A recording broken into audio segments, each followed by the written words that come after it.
Bismillahirrahmanirrahim. Assalamualaikum warahmatullahi wabarakatuh. Alhamdulillahirabbil alamin wassalatu wassalamu ala asyrofil mursalin sayyidina Muhammadin wa ala alihi washabbihi ajmain. Amma ba'du. Yang saya hormati dan juga saya takdimi dosen pengampuh mata kuliah Telaah Materi Akidah Akhlak, yakni Bapak Fikri Farihin MPD, dan juga teman-teman seperjuangan kelas PAI 6C. Pada kesempatan kali ini saya akan menjelaskan tentang mari mengenal hari akhir, yang mana dalam materi ini adalah materi untuk kelas 5 MI, yang mana rukun iman yang kelima adalah percaya akan terjadinya hari akhir atau kiamat.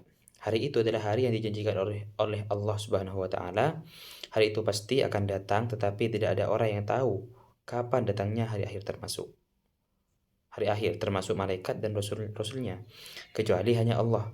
Hal tersebut bagian dari rahasia Allah.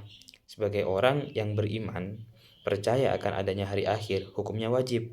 Sedangkan bagi orang yang tidak percaya akan terjadi hari kiamat, maka tergolong orang kafir. Jadi kita sebagai umat Islam harus percaya tentang adanya hari akhir nanti. Hari kiamat adalah suatu peristiwa ketika seluruh alam semesta mengalami kehancuran total dan seluruh makhluk binasa kecuali yang telah dikehendaki Allah Subhanahu wa taala. Hari akhir terjadi pada saat ditiupnya sangkala yang pertama oleh malaikat Israfil. Pada hari itu dunia beserta seluruh isinya hancur. Masing-masing planet sudah tidak berjalan sesuai rotasinya sehingga terjadi tabrakan antara planet. Semua makhluk hidup pada hari itu akan binasa, termasuk manusia. Jadi kita pun akan binasa kecuali yang maha perkasa dan juga maha miliki segalanya, ini Allah Subhanahu wa taala. Hari akhir yang akan terjadi telah digambarkan oleh Allah Subhanahu wa taala dalam Al-Qur'an surat Al-Qari'ah. Al-Qari'atu mal Qari'ah wa ma adraka mal Qari'ah. Ya, Al-Qari'atu mal Qari'ah wa ma adraka mal Qari'ah. Itu adalah ayat Al-Qari'ah. Allah menjelaskan juga pada surat At-Takwir ayat 1 sampai 6. Pada ayat tersebut Allah berfirman, matahari digulung, gunung-gunung dihancurkan, unta-unta bunting tidak ada yang mempedulikan, dan binatang-binatang berjatuhan. Itulah gambaran kehancuran yang pasti akan terjadi saat datangnya hari kiamat. Terus mengenal nama-nama hari akhir. Di sini yang pertama ada Yaumul Qiyamah, ada Yaumul Zalzalah, ada Yaumul Ba's, ada juga Yaumul Mahsyar, ada juga Yaumul Hisab, ada juga Yaumul Mizan, ada juga Yaumul Jaza, ada juga Yaumul Wa'id, Yaumul Hasr.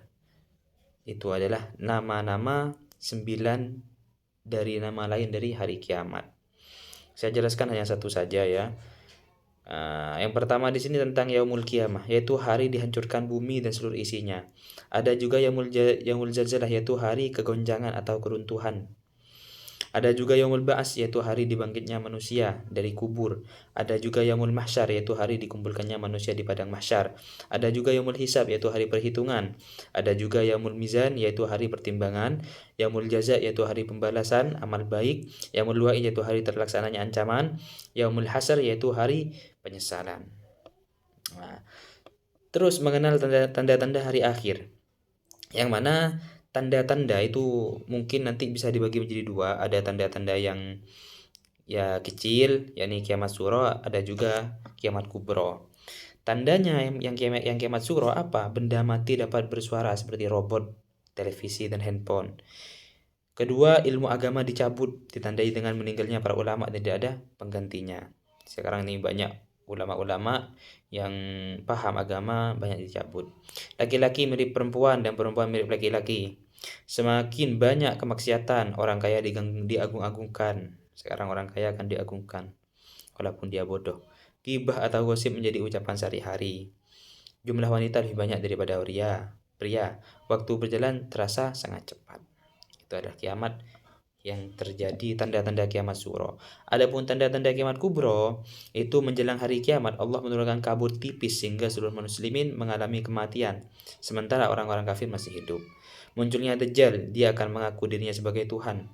Salah satu ciri khusus Dajjal adalah sebelah matanya buta dan di keningnya terdapat tulisan kafir. Turunnya Imam Al-Hadi di bumi untuk memerangi Dajjal dan membalikan kekuasaan umat Islam. Keempat, turunnya Nabi Isa ke permukaan bumi. Nabi Isa akan menegakkan syariat Nabi Muhammad dan beliau akan mematahkan segala salib, menegakkan syariat Islam, dan beliau juga akan mengalahkan Dajjal. Yang kelima, keluarnya Ya'juj Ma'juj. Keenam, munculnya Dabbah, yaitu sejenis binatang melata yang dapat berbicara dengan manusia. Yang ketujuh di sini, matahari terbit dari arah barat dan terbenam dari arah timur. Pada hari itu tertutuplah pintu taubat. Ke-8 di sini terjadi gerhana matahari di timur, di barat, dan di seluruh jazirah Arab. Ke-9 di sini yang terakhir bersamaan dengan munculnya api besar dari Yaman, sehingga para penduduk secara besar-besaran meninggalkan negerinya menuju ke arah Syam, dan mereka mati di sana sebelum trompet kiamat dibunyikan atau ditiup. Nah, hikmah beriman kepada hari akhir apa? Yang pertama, memperkuat keyakinan kepada Allah Subhanahu wa taala, terdorong untuk taat beribadah kepada Allah, terdorong untuk selalu minta ampunan kepada Allah, memanfaatkan hidup di dunia ini untuk senantiasa berbuat baik dan menghindari perbuatan tercela, mengingatkan kita bahwa tujuan hidup yang sebenarnya bukan di dunia tetapi kehidupan akhirat. Jadi dunia hanya singgah sebentar saja. Hidup yang kekal itu nanti di akhirat. Mungkin hanya itu yang bisa saya sampaikan, kurang lebihnya mohon maaf. Ihdinas siratal mustaqim. Assalamualaikum warahmatullahi wabarakatuh.